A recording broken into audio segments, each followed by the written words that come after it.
Okay, welcome to part 4 of our review for Unit 0, the Prologue, History Before 1200. And in this video, we're going to look at the development of a new way of life that we'll call civilization.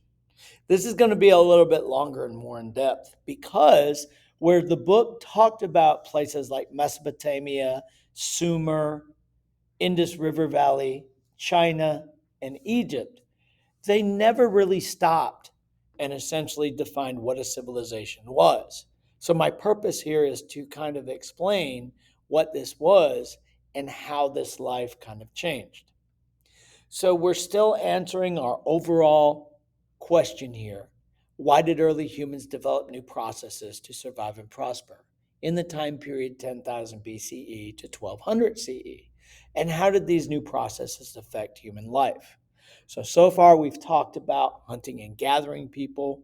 We've talked about agricultural villages. And in each of those, the big changes were how people develop new processes or the pieces to make sure people survived and prosper. So in this time period, we're looking at this thing called civilization. So our main claim that we're going to make is essentially due to changes in the geographic conditions and improved technology, only 4 areas in the world were able to move beyond the agricultural villages to develop these things we called civilizations.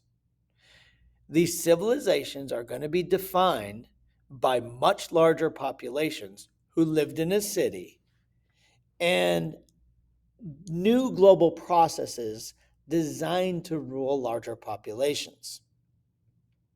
So, when we talk about the 4 areas that experienced the civilized development, we're focusing on these areas: Egypt along the Nile River, Mesopotamia along the Tigris and the Euphrates River, India in the Indus River Valley, and China in the Yellow River Valley. So we look at these river valleys, and the one thing that we have to understand is that these 4 places were really the only places on Earth that could support this larger civilized population. So, what is going to cause the rise of civilizations in these 4 areas? And the bottom line is they could produce more food. Let me explain. First off, these areas produce so much food that certain people could specialize in the making of tools. And eventually they learned how to take copper and tin, mix them together to make bronze tools. Bronze tools are much easier to make, and they're much more stronger and durable than the stone, the wood, and the bone tools that they made.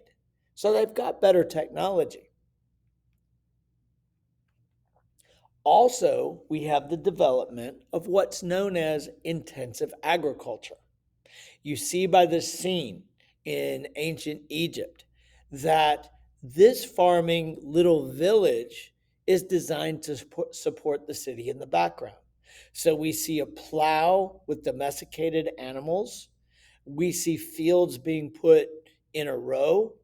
We see the certain storage of food and the boats in the background moving food. The bottom line here is not what they had. The bottom line is now they could produce even more food that is going to support a larger population. So this is going to lead to great population growth. So you see during this time period, we see gradual population growth.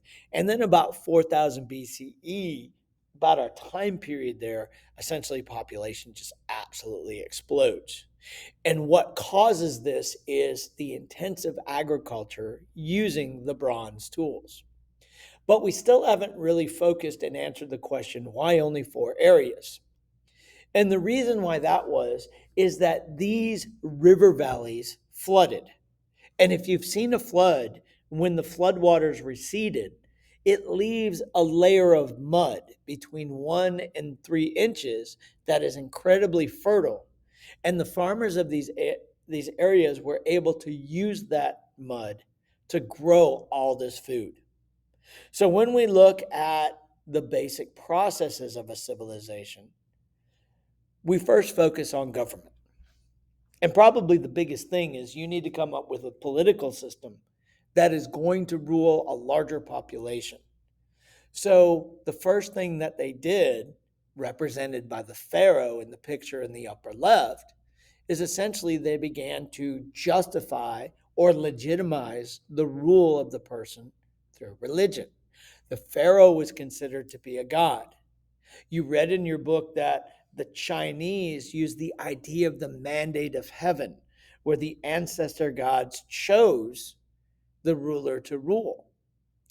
In Mesopotamia, the leader, though human, could trace his ancestry back to the god Enlil. So, what's important here is not the details.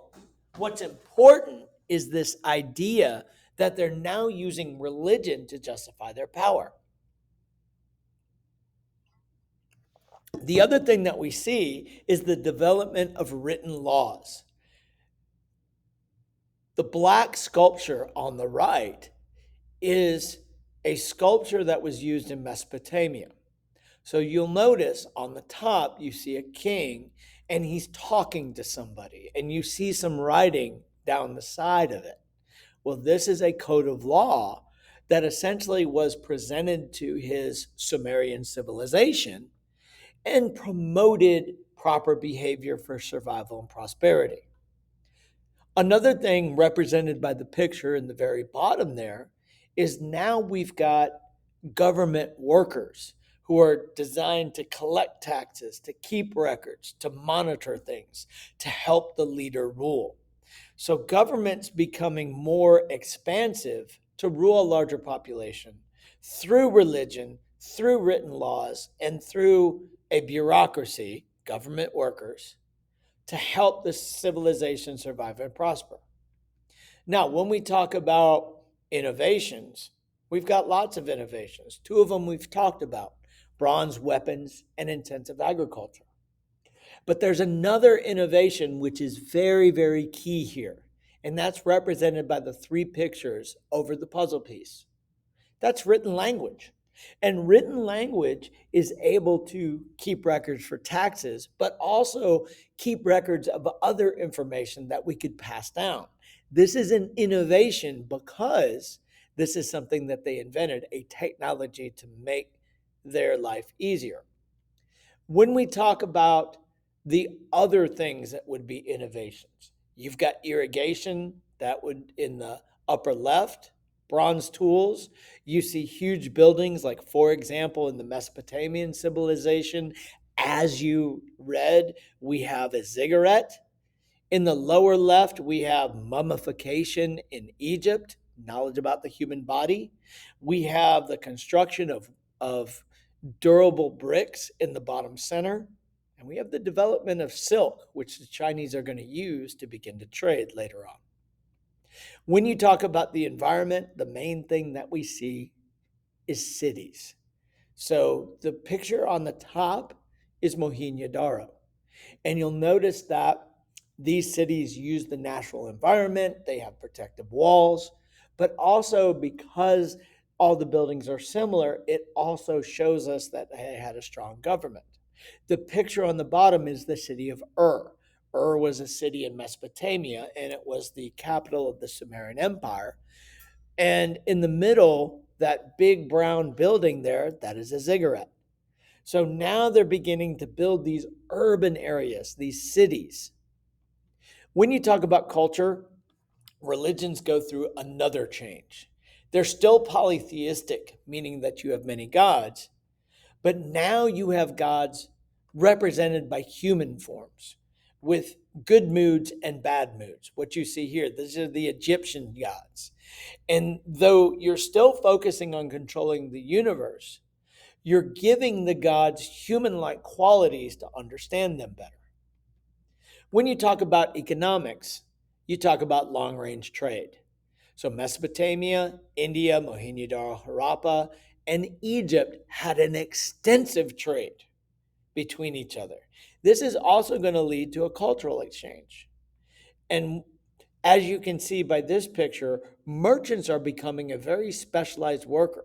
So you have the people on the left there fishing to provide, but then you see the boat with the sail, that's a group of merchants. When you talk about social structures, again, we see social classes defined not necessarily by wealth, but the jobs and the skills that people had. And you see a new job, a scribe. A scribe is somebody who can read and write. Now, even though they had written language, you're still looking at between 3 and 4% of the population that was literate. But now we're beginning to get a little bit closer to where we want to be with development. So when you talk about this part, civilization, humans are developing new political processes, new innovative processes, new cultural, new economic processes, which essentially allow them to support cities. And these cities are going to eventually take over the surrounding land and become city states. So this brings us to an end of this part 5. In the next part, we're going to take both parts 2 and 3 of your reading and talk about empires.